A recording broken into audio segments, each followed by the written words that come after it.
But he was right. I needed to deal with it, or find someone who could. I finally escaped from the checkout and made it as far as the spore table, where Dad had just finished signing up one of the Nixons as a new member. "Thank you," Dad said, "and as promised, everyone who signs up today gets a dozen genuine owl pellets." He handed the new sporite a baggie full of something, and they shook hands laughing. Dad had a whole bowl of the somethings on the table. I picked up one and examined it.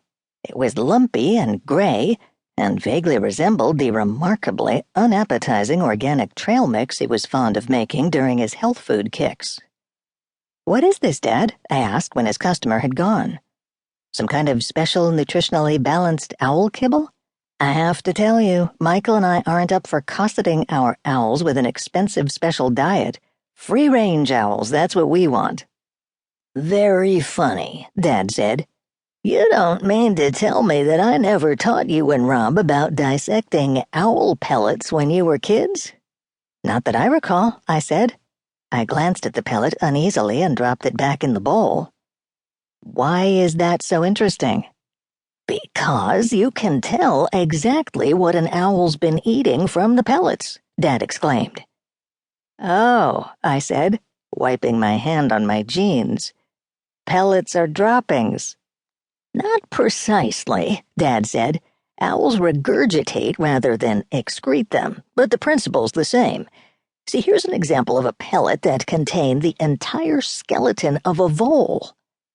Dad was flourishing a sheet of poster board to which he'd glued dozens, perhaps hundreds, of tiny rodent bones, along with a lot of little tufts of ratty-looking fur. Glancing behind him, I could see that he had at least a dozen more owl pellet posters. "Fascinating, Dad, but right now we have an owl crisis. Gordon, you thief, keeps sneaking into the barn. I'm sure he doesn't mean to upset your fledgling owls, but—" "I'll go and talk to him immediately," Dad said. He put a sign on his chair that read, "I'll be right back," and hurried over to the barn. "Excuse me," someone said, tugging at my elbow. "I think a quarter apiece is too expensive for these." I turned to find a middle-aged version of Goldilocks standing at my side, pointing her porridge spoon at a collection of tiny china owls on one corner of the spore table. I stifled the impulse to say that I agreed and would give her a quarter to take the whole lot of them off our hands. Then an evil thought hit me. "I could let them go at 3 for $1, I said, feigning reluctance. "Okay," Goldilocks said. She snatched up the whole collection, all 12 of them, handed me $4 bills, and hurried off, as if afraid I'd retract the offer. A second too late, I realized that I'd just broken my own rule about giving everyone receipts. "Aunt Meg?" I looked down to see my nephew Eric dressed as Superman. He was staring at Goldilocks's retreating back with a puzzled look. "Aunt Meg, 3 for $1?" "Yes, I know," I said. "I'll explain it to you later, or your grandfather will when he gets back. Do you want to watch his table for him?" "Okay," Eric said with a grin.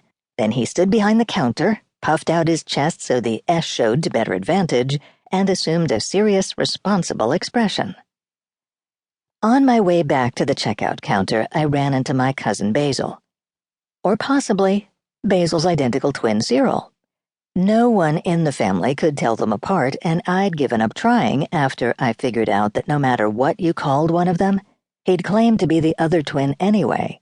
At any rate, he was trying to shove an enormous box of stuff along in front of him by kicking it, while carrying a moose head in each arm.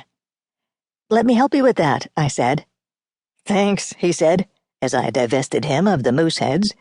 "That's my pile over there." He indicated a huge pile of stuff over by the fence. Enough stuff to fill a 2-bedroom apartment, which was what Basil and Cyril had. But their lair was already crammed to the ceiling with books, computer equipment, wargaming paraphernalia, and assorted junk. Where could they possibly put all this stuff? Not to mention that every item he'd collected was either broken, perfectly hideous, or both.